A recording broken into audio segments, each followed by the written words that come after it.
Voltando então àquela segregação dos mexicanos residentes em Los Angeles sofriam por parte dos norte-americanos.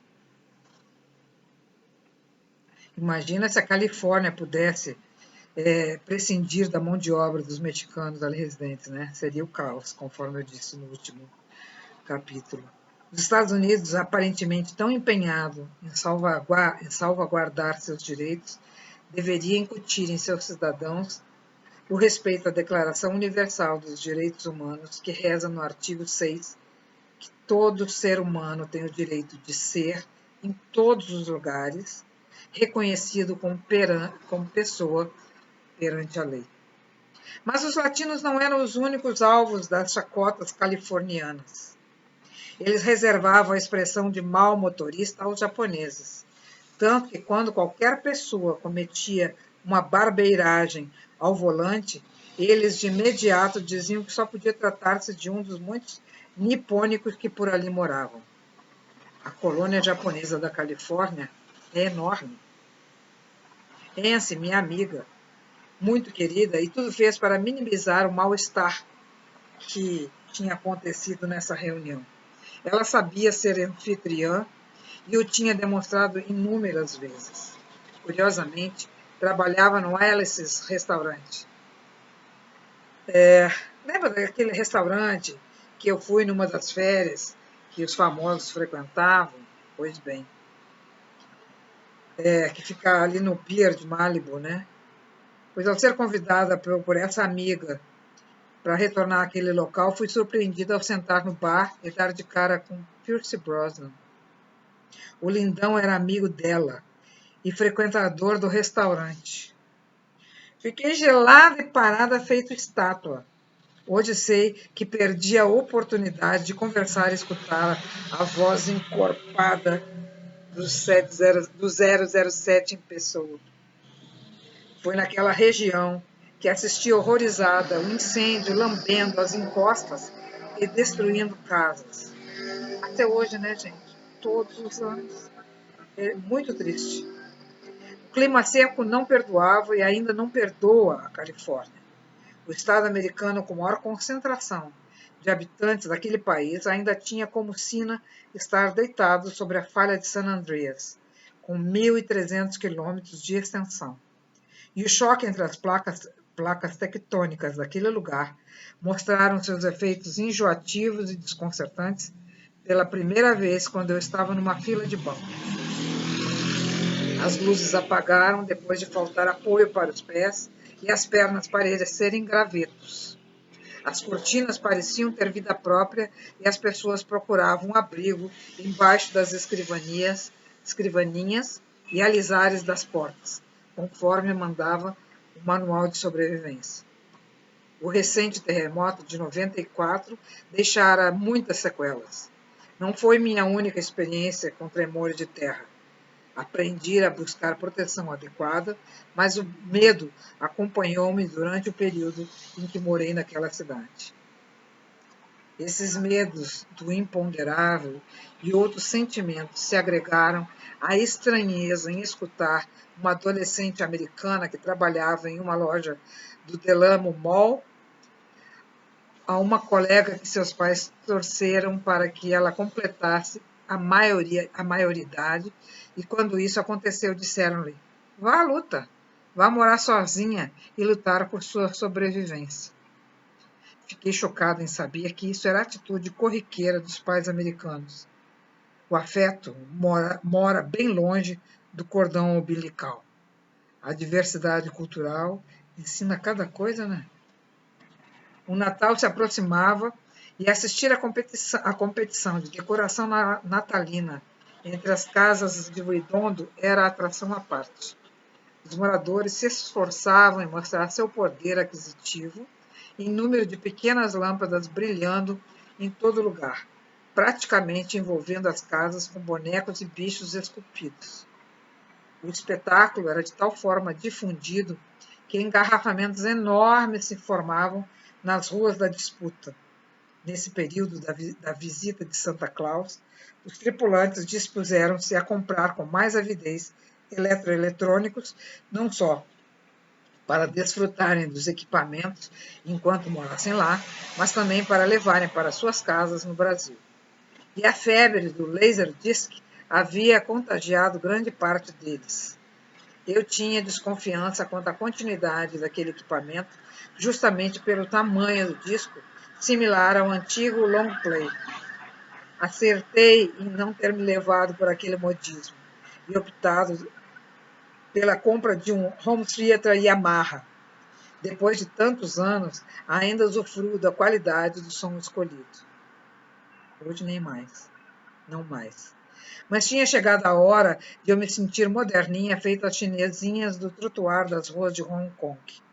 Então comprei um celular da Motorola, que mais parecia um tijolo. O aparelho pesado e bruto me tiraria da privacidade do silêncio para sempre. O fácil acesso aos produtos recém-lançados no mercado e o vírus do consumismo instalado no sangue dos tripulantes tinha respaldo no bom salário em dólares americanos, na sobra de diária dos voos para o Japão, além da manutenção dos nossos salários no Brasil. Tanta fonte de renda nos levava a crer que podíamos tudo. E também pelo fato da lei brasileira permitir que levássemos eletrônicos, móveis e roupas após 2 anos de moradia comprovada no exterior. E ninguém se fez de rogado, claro que mantendo os parâmetros exigidos pela VARIC. Não era somente em condições tão especiais que buscávamos dar bom padrão de vida aos familiares, até porque muitos de nós vínhamos de famílias humildes. Mesmo quando o dinheiro não nos sorria com constância, a maioria de nós tinha assumido compromissos perenes quanto ao bem-estar de nossos parentes. Os agregados eram muitos e nossas responsabilidades enormes. Parecia sina de tripulante a preocupação e manutenção de pessoas queridas. Éramos ombros e bolsas.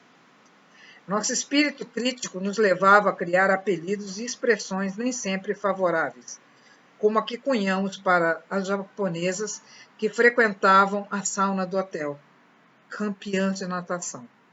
O motivo? Nada de frente e nada de costas.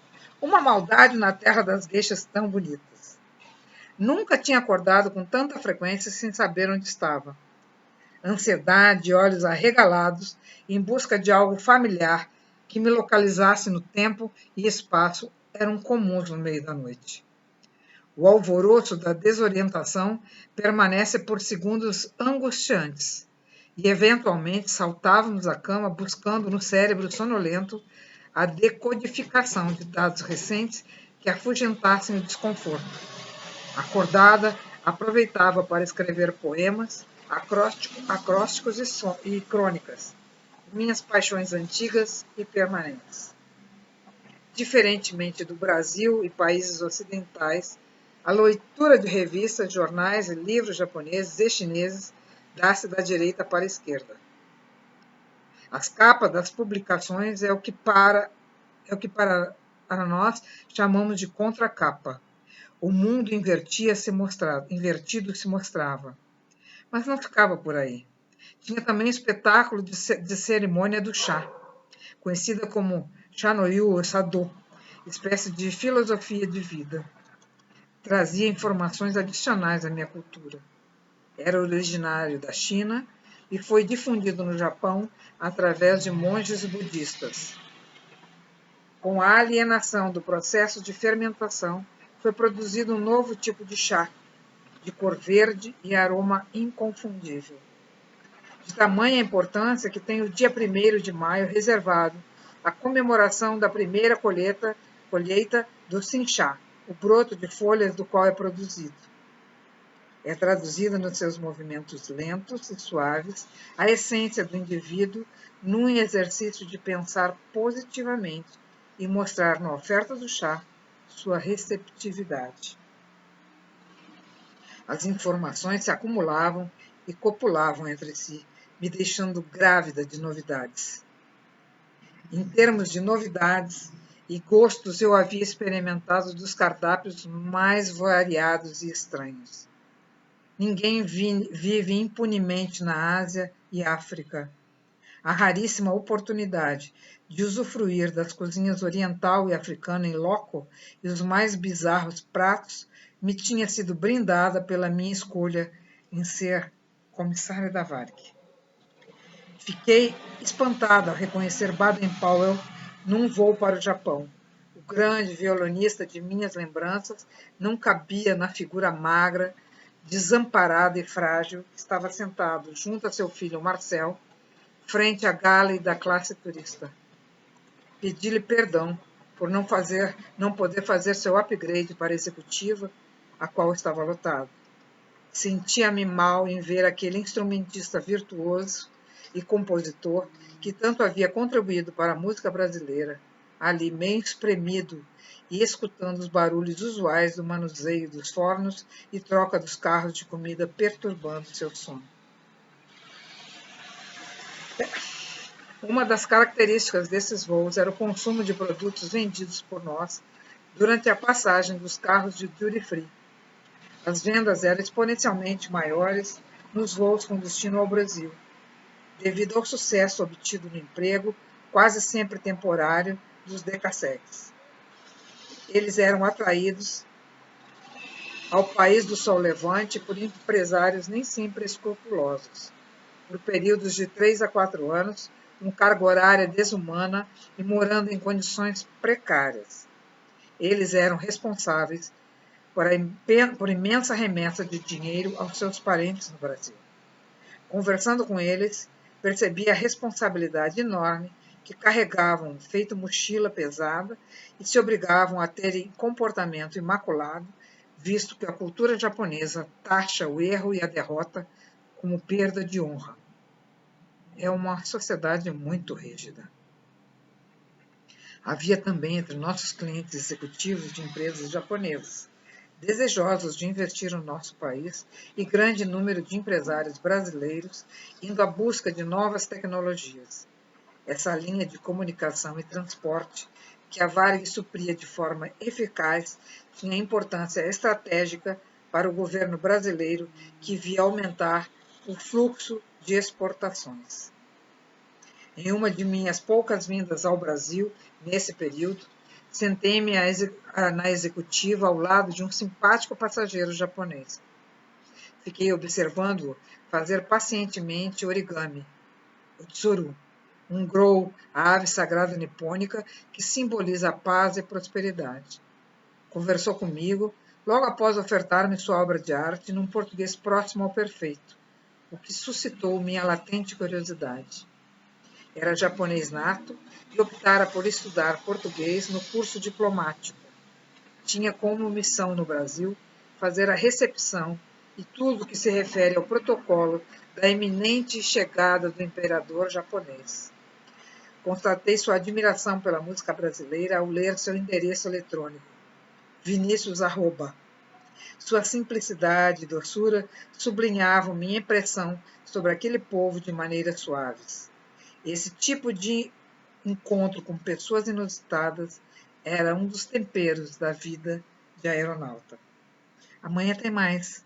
Fique bem, fique em casa.